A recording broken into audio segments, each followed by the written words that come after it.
What is up, everybody? Welcome back to another rookie mock draft video. And again, just like last week, we're going to be using an actual person's roster and draft picks from down in the comments. So today, I actually have a little bit of a special surprise, I guess, is that I'm going to do two different people's rosters because I think that they both kind of balance each other out. We have one roster that has a lot of first round picks and a second round pick, but then nothing else. And then we have another roster that has a lot of later round picks, so we can kind of go through an entire rookie mock draft all in one using two separate people's rosters. So the first roster that I'm going to be pulling from is from Christoffer. So Chris, thank you so much for offering up your team and your draft picks. We can look at his roster and his league. He's in a Superflex half PPR league. So one quarterback, two wide receivers, two running backs, a tight end, a Superflex, and then three flex spots. So not only is it a 14-team league, but then it's also a very deep starting roster as well. So that's very important to have that additional depth, maybe a little bit more than maybe some stud players, because not everybody's going to be able to fill out an entire roster with really good quality players. So having more depth might be a little bit more key in this type of league. And you can also see his starting lineup. He's got Justin Herbert and Trey Lance at quarterback, Saquon Barkley and Michael Carter at the running back position. Then he's got T. Higgins, Jerry Jeudy, Wan'Dale Moore, Kenny Golladay at wide receiver, and his tight end position is locked up with Kyle Pitts and the shot on Albert O. So he kind of needs a little bit of everything in a 14-team Superflex. You really need to prioritize those quarterbacks because not everybody's going to be able to have three starting quarterbacks just based on math. Wide receivers and running backs, you kind of need a little bit of both. Tight ends is pretty locked down with Kyle Pitts as well. So we can move over to his draft picks. He's got the 102, the 104, and the 1.08, and then also has the 2.02, which in a 14 team is more like the 2.04 in a 12 team. But nonetheless, some very good high quality picks here to help improve your roster. So let's get things started here in this 14 team rookie Superflex. The 1.01, as it would be in probably every single draft, is Breece Hall. So you have this decision at the 1.02 of basically any of the wide receivers that you want, or Kenneth Walker if you want him at the running back position. Remember, we also have the 1.04 and the 1.08. So the way that rookie drafts are going, those other two positions are most likely going to be wide receivers if you don't go the quarterback route. So I actually really like going with Kenneth Walker here as my 1.02. He is my second ranked rookie. He's my second ranked running back. I would take Kenneth Walker here as another guy to come in here with Saquon Barkley and to kind of replace the player that you lost in Michael Carter now that Breece Hall is on the New York Jets as well. I think Carter can still carve out a role on the Jets team. It's just not going to be what you thought, and it might not be all that impactful for fantasy in your starting lineup, even in a 14-teamer with as many starting players as you actually start. So I'm actually going to take Kenneth Walker here as my 1.02. You could talk yourself into a wide receiver, but I'm going to take Kenneth Walker to help solidify a little bit more of my running back depth, and then have Saquon Barkley and Kenneth Walker as my two starters. Fill in Michael Carter as a flex if you need to during buys or in case of injury. So here at the 1.04, I'm just going to take best player available. You can talk yourself into quarterback here if you want, but I'm not necessarily going to go that route because I don't really feel like you need to. Take that emphasis on the quarterback position to really value him here at the 1.04 and draft him over some of these other wide receivers. I know you have Justin Herbert and the shot on whatever Trey Lance is, and even if Lance for some reason isn't the starter for the San Francisco 49ers to start out the season, which I do still expect that he is, then you still are going to be able to flex somebody else in that super flex spot or figure out your quarterback position somewhere else, and you're still anchored by Justin Herbert. So it's not necessarily a drastic need to where I would be overvaluing Kenny Pickett a little bit and reach for him here at the 1.04 over some other players that I would deem better. For example, my wide receiver 2 in this class, and also a player I think who could possibly be the best rookie receiver in this class in year one, and that's Treylon Burks with the Tennessee Titans. He has a massive amount of targets that could be available to him with A.J. Brown no longer there, just basically playing the A.J. Brown role. He's got the best quarterback out of this entire group for year one in 2022 with Ryan Tannehill. So I think the opportunity that Treylon Burks possesses here at the 1.04 as the wide receiver 2 off the board and your second pick gives you a player that you can actually probably plug and play in week one in this starting lineup with how many players that you actually have to start every single week. So I like taking the shot there on Treylon Burks at 1.04. And then we're up again at the 1.08. And actually what ended up happening was something that I kind of hope happens for you, Christopher, is that Kenny Pickett is actually there for you at the 1.08. And all the other wide receivers kind of get prioritized over him. I'm not sure if that's necessarily going to happen because it is 14 teams and it just takes one team to really over prioritize the quarterback position in this type of league to draft Kenny Pickett between your 1.04 and 1.08, assuming he's even there at your 1.04 to even make that decision. Somebody might take him at the 1.03 between your 2 and your 4 picks. But ideally, I'm really hoping that Kenny Pickett is there for you at the 1.08. Maybe you can do a little bit of maneuvering to try to trade up a little bit to help secure yourself to get Kenny Pickett. But I really want the opportunity to get Kenneth Walker, a wide receiver like Treylon Burks or even Drake London, and Kenny Pickett. That ideally would be the best case scenario for you with your 3 draft picks to kind of address the depth at every single position that you have outside of tight end and really solidifying your starting lineup, your depth, just everywhere. I think that's the best way to go with your 3 first-round picks this year. And then at the 2.02, just kind of see what falls to you off the board. You know, you have potentially running backs that could go off the board because it is 14 team, and running backs can kind of be prioritized a little bit more, like Isaiah Spiller, like James Cook. Maybe Dameon Pierce gets picked up early as well. You have the other wide receivers that went in the 2nd round, or even Jahan Dotson if he slips as well. Just kind of see what happens with the remainder of the 1st round to see where you're at with the 2.02. And here at the 2.02, with what we have available, I would take David Bell personally. I know you could probably talk yourself into Dameon Pierce and the possibility that he's the starter for the Houston Texans. Spoiler alert for a lot of people out there. I am working on an kind of anti-Dameon Pierce video as of right now that's going to be dropping pretty soon. But here I would take David Bell and just another wide receiver to have with your wide receiver group, because you only really have T. Higgins, the potential of what Jerry Jeudy could be with Russell Wilson, and then that's kind of it. Rondale Moore kind of got snuffed out by Hollywood Brown getting traded there. Kenny Golladay, what is he? I think he has potential, but I don't like him as a wide receiver 3 or wide receiver 4. So you already drafted Treylon Burks, and I think that you can draft David Bell here and be really, really happy with that. I wouldn't knock you down if you want to take Dameon Pierce. He went as the next pick off the board here, so that's definitely okay. Or if you want to take the shot on like Rachaad White as well, if he's also there, or Cook or Spiller, if they are on the board. I'm not really all that in love with anybody at this position at the 2.02.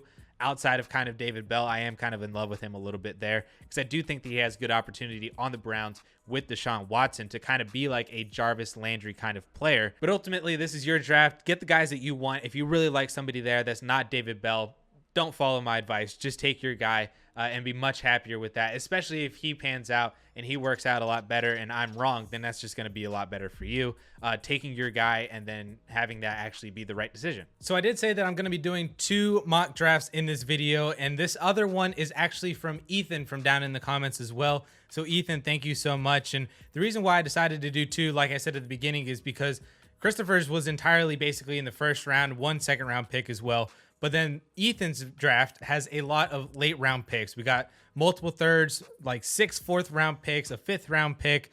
So there's a lot of late round guys that I thought it was going to make a very good pairing of videos to talk about multiple 1st round picks and then multiple late round picks as well. So we can take a look at Ethan's league and roster here. It's a 12-team Superflex league, and at quarterback, he's got Deshaun Watson, Carson Wentz, Mac Jones, and Jimmy Garoppolo. He's got Jonathan Taylor and Javonte Williams at the running back position, then a couple backups.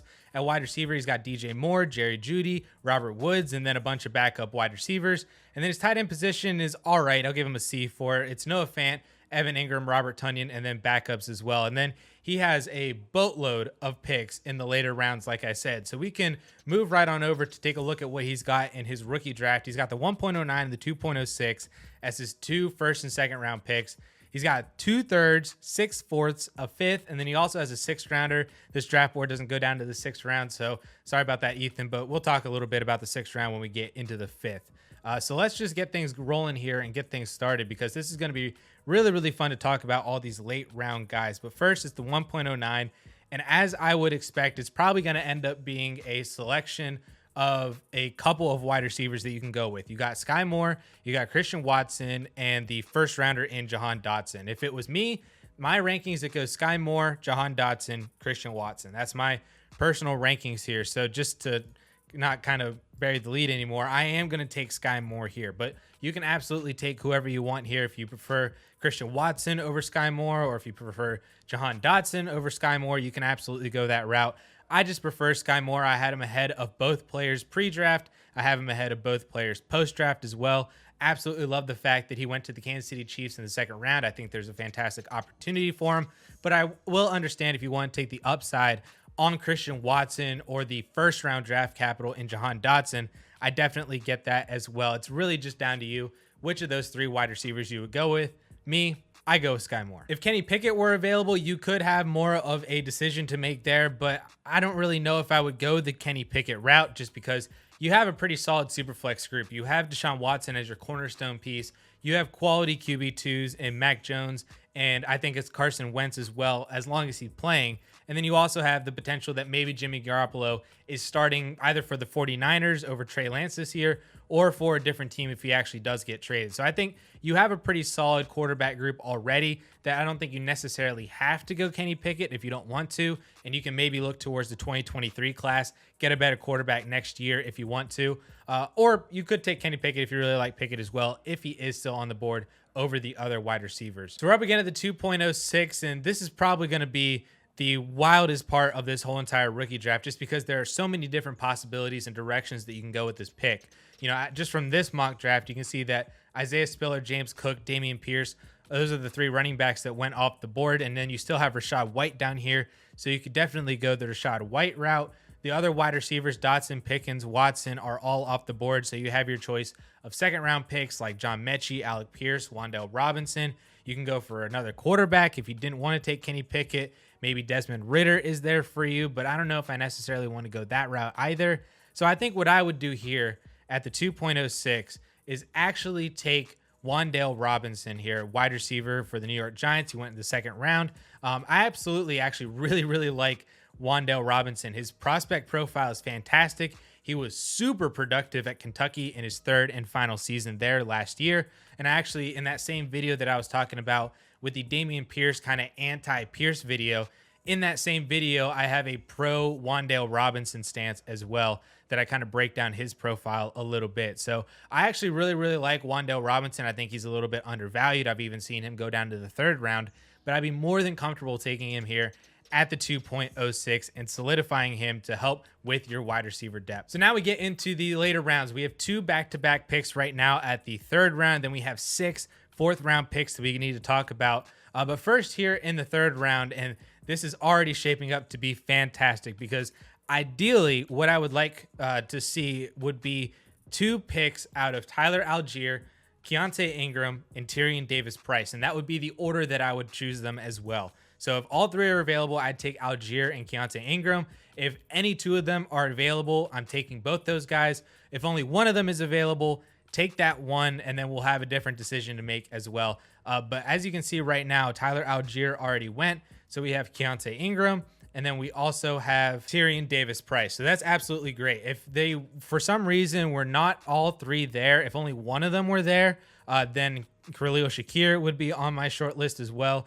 Brian Robinson would be on my short list there. I'd even be comfortable taking Zamir White. Basically, what I like to do in these later rounds, and another reason why I was really pro Wan'Dale Robinson at the 2.06, is because these later rounds are guys that I want to be taking at the running back position. I want these backup running backs, these handcuff running backs that I think have the potential to ascend up their depth charts either through injury or perhaps even talent alone. I think Keontae Ingram has a fantastic opportunity if James Conner were to get hurt, and we've seen that happen in the past. Tyrion Davis-Price in a fantastic backfield for running backs. He just needs his opportunity to actually start, which we've seen a plethora of running backs start in the Niners backfield in the last 3 or 4 years. I think Tyler Algier has a great opportunity in the Atlanta Falcons backfield. Brian Robinson's a great handcuff to Antonio Gibson. If Gibson gets hurt, like we've seen in the past couple of years as well, Brian Robinson would take the early down role, not J.D. McKissick. So all of these guys are fantastic handcuffs that I'd be more comfortable taking multiple shots on these guys and having the ability to draft Wan'Dale Robinson than drafting Rachaad White and then drafting either wide receivers here or even all these running backs as well. I want a little bit of everything out of here. And I think Wan'Dale Robinson and these 2 third-round picks at running back is the best way to do that. Khalil Shakir would be on the short list for sure. I think Jelani Woods would absolutely be interesting as well. You could see maybe a quarterback falls to you here like Corral or Ritter or Malik Willis. Those are also good options as well. There's a lot of different directions to go, but I would primarily and ideally stick to those 3 running backs, Algier, Ingram, and Davis-Price. So now we get into 4th-round territory. We have 4 4th-rounders in a row, and then 2 of them later on and the end of the round. So this is basically just dart throw, shoot your shot kind of territory here. The very first one, there's a plethora of players that you can kind of pick from. So I'll kind of give you a list depending on who's available. I think Velus Jones is absolutely on that list, maybe more towards the bottom. He was already taken here, but he's on this short list for anywhere in this 4th round.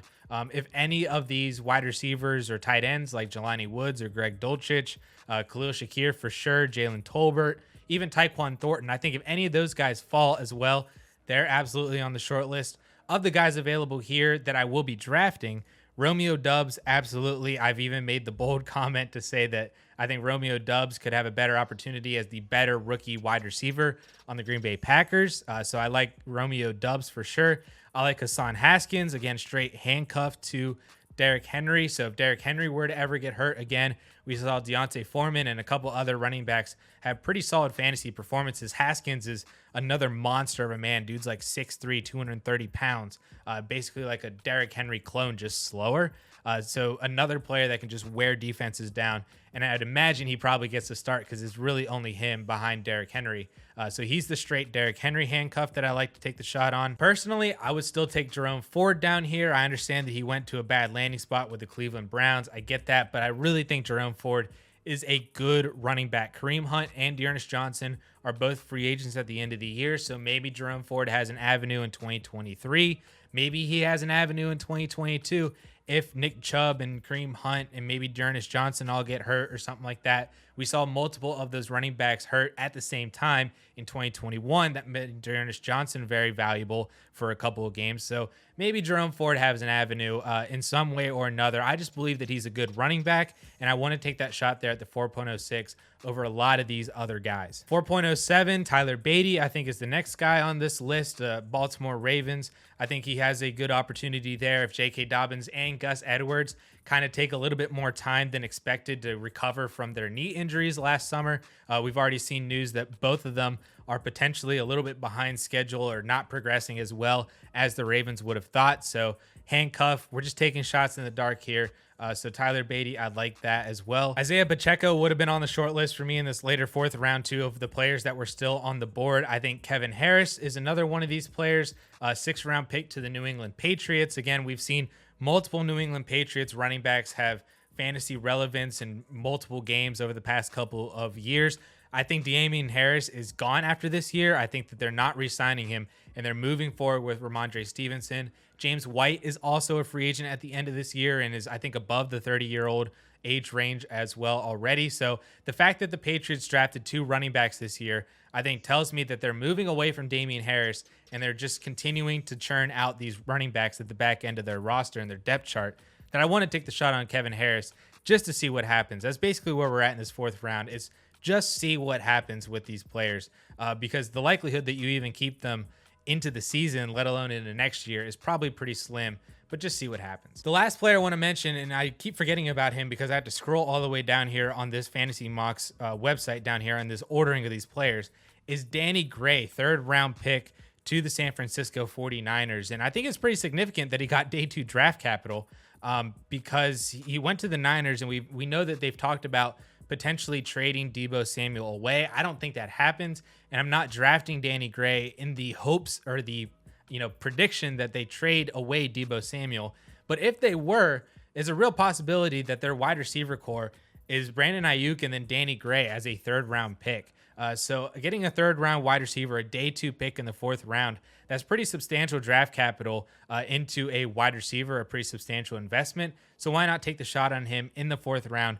Again, just see what happens there. So we're up again at the 5.05, and we just continue throwing darts in here. Snoop Conner absolutely has a shot to have some sort of fantasy relevance with Travis Etienne coming back from his foot injury. James Robinson also tore his Achilles, so not looking good there for the 2 running backs in Jacksonville. And Snoop Conner got 5th round draft capital, which is the same as Tyler Algier.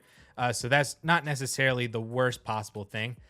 There's also a couple other players down here that we could have some sort of relevance on. I think Kennedy Brooks is a fantastic player. He's a guy that I think could be slept on enough to where you might actually get him in the 6th round with your 605 pick. He had a fantastic career at Oklahoma for sure. Very, very, very productive. A player that was on my short list to see where he ended up in the NFL draft.